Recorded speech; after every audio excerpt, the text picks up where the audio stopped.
Bismillahirrahmanirrahim. Assalamu alaikum wa rahmatullahi wa barakatuh. Que la paz sea sobre todo ustedes, mis hermanos y hermanas musulmanes y los no musulmanes que quieren aprender más sobre la religión islámica desde adentro. Hoy vamos a ver la segunda clase traducida de Sheikh Islam Ibn Ahmad de la historia del fiqh, llamada La progresividad de la ley islámica. Y vamos a ver de qué se trata eso. Entonces vamos a ver el tema del tadarruj, la progresividad, que consiste básicamente en el tema de la abrogación, al-nasr, que, digamos, por estudiar el contexto y la causa de la revelación, determinar qué parte está superada por otra. O sea, por ejemplo, una regla legal puede ser superada por una nueva, dado el contexto. Y por eso vamos a ver, digamos, algunos ejemplos y por estos ejemplos queremos como entender más la filosofía del Corán, entender cuáles son los objetivos fundamentales del Corán y cuáles son, digamos, los beneficios de esta doctrina. Entonces el primer digamos, interés de la progresividad del fiqh, Tadarruj, es de facilitar a la gente. O sea, que las cosas vienen en etapas, como hemos visto, por ejemplo, en el caso del alcohol, que pueden ver en el Corán, que un versículo empieza por decir, o sea, señalar que hay como cosas negativas en el alcohol, luego dice de no venir a rezar eh, después de haber tomado alcohol. Y tercero, termina por prohibir totalmente el consumo del alcohol. Eso nos enseña que todo viene, digamos, o sea, la sabiduría divina es de educar a la gente y de traerlos hacia una dirección y no pretender que de un día al otro una persona se puede reformar por completo. Ahí el Sher Islam ibn Ahmad comenta, dice que cada sharia, o sea, una sharia es la ley religiosa que traen los profetas y que es como el camino que nos permite alcanzar a Dios. Desde ahí dice el Sher que cada sharia, cada ley divina, tiene su contexto. La sharia de Moisés, o sea, Musa, alayhi salam, era para romper, digamos, el ego de la gente. Es por eso que es más dura. Y la sharia de Isa, o sea, Jesús, que la paz sea sobre él, era más fácil. Correspondía a la situación de Bani Israel, o sea, los judíos.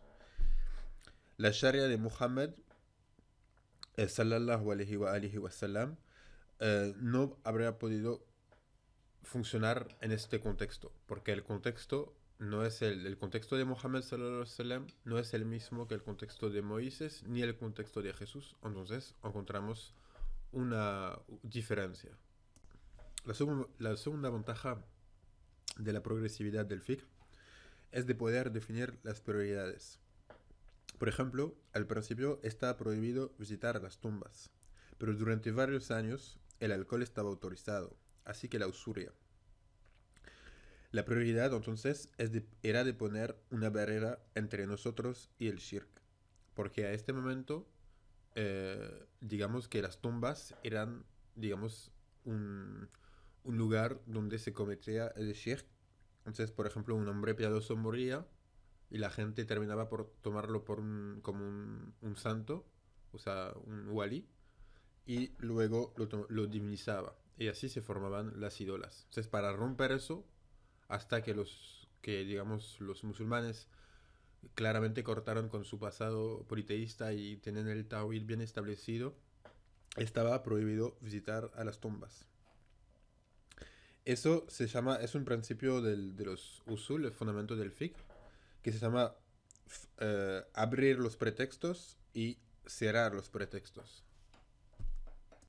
Ahí el sheikh agrega que no es la barba ni el siwak, que, o sea, toda cosa exterior que es la verdadera suna, no es eso la verdadera suna. La verdadera suna es el carácter. Y eso es muy importante en la dawa, o sea, a la hora de llamar al Islam, de poder, digamos, poner las prioridades donde están. Porque en muchos casos solo la gente ve lo más exterior y entonces nuestra religión, digamos, está, digamos, tribalizada o fetichizada por algunos objetos y la limitamos lamentablemente a eso. O sea, solo mostramos nuestra diferencia, digamos, por cosas exteriores y no por lo que es lo más importante, el carácter y la ética. Ahí el Sheikh quiere aclarar una cosa, el tema de dejar de hacer algo y este acto es definido por su intención. Me explico. Por ejemplo, si yo no tengo intención hacia una cosa que está prohibida por la religión, pero y que no, o sea, no hago esta cosa, no tengo ningún tipo de recompensa, no es un acto de adoración a Dios.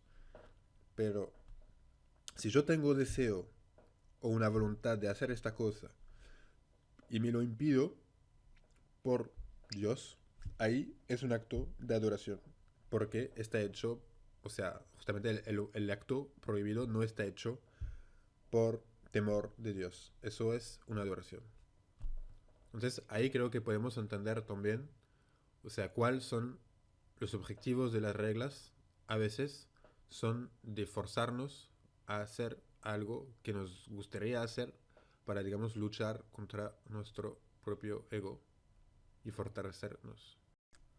Vamos entonces a tomar el primer ejemplo, el ejemplo de la esclavitud, para ver cómo funciona esta digamos, progresividad del fiqh. Entonces, la esclavitud. O sea, eso no es una clase sobre la esclavitud en el Islam, eso merece su propia clase. Es solo un ejemplo para entender cómo funciona. Entonces, si la esclavitud había sido prohibida, dice el Sheikh, directamente en Arabia, que era un centro importante del comercio de esclavos, ningún árabe habrá podido abrazar el Islam. Había tres causas que llevaban a uno a ser esclavizado. Las guerras, o sea, los prisioneros de guerra en este momento estaban tomados como esclavos. Eso era como una regla bastante universal entre las diferentes civilizaciones de la época. La pobreza, eso eran, o sea, los padres más pobres, digamos, de Arabia, vendían sus hijos para no morir de hambre. Y las deudas. Vamos a ver cómo Dios en el Santo Corán prohibió poco a poco las diferentes causas de la esclavitud para eliminar la esclavitud de manera inteligente por la reforma progresiva de la sociedad. Entonces, primero, Allah dice en el Corán, hemos honrado a los hijos de Adam, o sea, Bani Adam, la humanidad. Entonces, ahí es para como subrayar, digamos, el carácter, digamos, importante del ser humano, o sea, su nobleza natural, para decirlo así. Segundo, el profeta sallallahu alaihi wasallam dice, está prohibido someterse voluntariamente a algo. Entonces, eso indica que no se puede, uno no se puede vender, o sea, no puede perder su cualificación de libre para ser un esclavo, ni puede vender sus hijos. Primera causa de la esclavitud, digamos, abolicida por el Islam. Tercera etapa, ahora dice, si alguien no puede pagar sus deudas, danles, o sea, danle un tiempo. Entonces, ahí la prohibición de una otra manera como se formaban los esclavos, como se creaba esclavos, es una persona que tiene mucho problema financiero, yo vengo, le ofrezca digamos, un préstamo, no puede pagar y lo tomo como esclavo. Entonces ahí el Corán, en una tercera etapa, lo prohíbe. Entonces de eso podemos sacar una regla fundamental. El estatus y el juicio acompañan la causa, o sea, es dependiente de la causa. Como había guerras, entonces había esclavitud, porque no había otra manera en este momento de reformar este aspecto. Como durante toda la vida del profeta sallallahu alaihi wasallam no, las guerras nunca cesaron, entonces la prohibición formal de la esclavitud nunca fue revelada. Pero para compensar, o sea, para, digamos, ir reformando la sociedad hacia la abolición de la esclavitud, todas las expiaciones relativas a la adoración, por ejemplo, faltar un día de ayuno durante Ramadán, requerían liberar un esclavo. Entonces, los sabios tomaron la conclusión que la esclavitud hacía parte de la primera parte de la revelación. Entonces uno se puede preguntar por qué Dios habla de esclavos en el Corán si la esclavitud está prohibida. Entonces el Sheikh ahí contesta que no es porque Dios habla de una cosa en el Corán que eso la hace autorizada. Por ejemplo, el Corán menciona mucho el tema de la pobreza y los pobres, pero la pobreza está prohibida en el Islam. Entonces, hay que entender que, tal como la pobreza hoy, la esclavitud en este momento eran fenómenos sociales que no se podían, digamos, negar y que había que tomar en cuenta. Entonces vemos que, digamos, progresivamente, todas las disposiciones de la ley islámica apuntaban hacia una prohibición progresiva de la esclavitud. Entonces, para entender mejor este tema, vamos a ver el último ejemplo, el tema de las sanciones legales y, en este caso, el castigo para la fornicación. Entonces, en una primera etapa, para prohibir este fenómeno, eh, el castigo era que si había 4 testigos del acto sexual ilícito, la mujer no podía más salir de su casa.